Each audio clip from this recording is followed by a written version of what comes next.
Hey, another super simple video of an invention that can make your filmography, your videography, your photography all a heck of a lot more interesting. At least I think so. These days when you go to the movies, you almost can't escape that shot where the camera goes all the way around the action, all the way around the actor. The actor might spin, the background might spin, it can be almost anything. It seems like a very complex shot, but I came up with a very, very simple way of doing this. I've been sketching these out for weeks actually, until I finally came up with an idea that I really liked that worked. And I'm going to keep this video very, very short. If there's a lot of interest in this device, I'll go ahead and associate a web page with it, and I can do a step-by-step. But I actually think it's so simple that I can explain it to you very quickly on camera. You'll be able to build one yourself with ordinary Home Depot hardware. So this makes possible that shot in your own video where the camera smoothly goes all the way around the actor. It's all done with this little plate right here. I've got a battery here to the side so I can sort of demonstrate it for you. And all I did, and again with this type of an invention, you don't have to stick strictly with the type of hardware that I put together. You can improvise at just a tremendous number of different types of hardware. But my idea was if I had a Lazy Susan, all that's underneath this round wooden piece, and this is a tabletop I got at Home Depot. They sell these tabletops for about $12. This is just a 3/4 inch piece of plywood behind it. Sandwiched in between them is an ordinary Lazy Susan. I think I paid $4.80 for it. So this disc can rotate, and as a matter of fact, if I pull back my little gizmo here, I can rotate it for you. Now the idea I had that I think really makes this a little bit unique and makes it a little more versatile than other systems I've seen for doing this, aside from the fact that they're insanely expensive and you can do this for maybe $30 or $40, is the fact that I wanted the actor to be able to spin, or the model, if I'm doing the model traditionally, you know, in high heels, spinning around in the shot, or the camera can spin around the actor. And the way I accomplished that was, since a Lazy Susan in the center has a hole, essentially, I took a metal plate right here and I mounted that through the hole in the center of the Lazy Susan. And in the top tabletop here, I also cut a hole for that plate to come through so that this will always be stationary even when the disc is rotating. So if your actor wants to rotate, and I'll show some clips here of what it looks like when the actor rotates, they just stand on the outside platform. And if you want the camera to rotate, then the actor will stand on the non-rotating part of the platform on the little plate here, and a bar will be attached to the spinning disc which holds the camera. And I've got a little bit of footage of my kids playing in the backyard.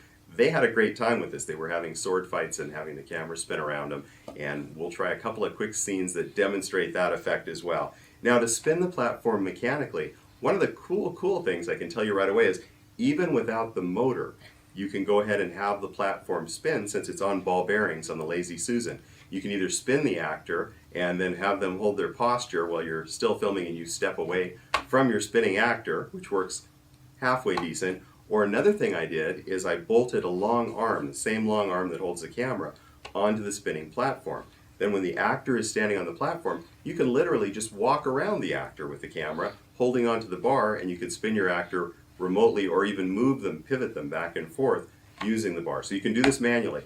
I think the motor's about 20 times cooler, and if you're like me and you're in the studio by yourself, constantly doing things by yourself, then having the motor is a must. It also gives you a little cleaner motion, and it gives you a little steadier speed. The chief way that I'm altering the speed on the motor, by the way, is by simply adding more or less batteries. You can put a speed controller on it. Just about any electronics store sells a DC motor speed controller.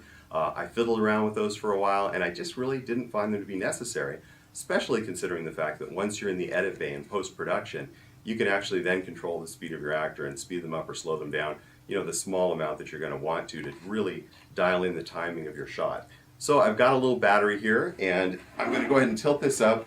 This is just a motor that powered a little electric cart. So you can get an electric car that has a motor on it that spins the wheel. As you can see, the motor itself is actually really super small. The Lazy Susan is very efficient. It takes very little power in order to rotate this. I usually use, when I was in the field, I had a couple of car batteries, and you're going to be able to run those all day long if you need to.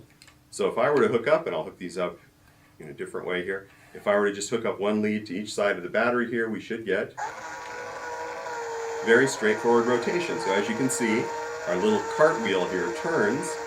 It is held up against the edge, of the wheel that the actor is going to stand on to rotate them, and there's really nothing more to it than that. I used a spring as a tensioning device. I have one last little point that I want to make. I know that a lot of people who might take a glance at this might be worried, and I'll get some close-up shots of it working as well. As a matter of fact, I think I have a few in the field. Might get worried that the one part on this that wouldn't be easy to cobble together with Home Depot parts is this metal plate. And I actually did weld. There's a lot of ways you could just take a piece of piping and you could thread the piping into the base. There are ways you could get around doing the weld, but I just went ahead and took a couple of pieces of flat stock, which is all that this is, and welded one diagonally to a metal plate here at the bottom, and then one vertically here, or horizontally, I'm sorry, going across the top of it here. And I wanted to say that if you ever have something you want to build and you need to weld a part like that, that's often the simplest connection. And every town I've ever been to has a welding shop somewhere. The welders usually charge $5 maybe to put a weld on it. So it actually is often simpler and cheaper than a bolting together device to just take a few pieces of flat stock to your local welder and ask them to weld it out. And if you're doing video production, like I've been doing often, and going to these guys, a lot of times they get such a kick out of what you're building, they've just put a weld on it for me for free. So that is a simple solution to what is really a very complex mechanism, or looks like a complex mechanism in your shot, and I hope you have a total and absolute blast with it. So write me a note if you have any questions.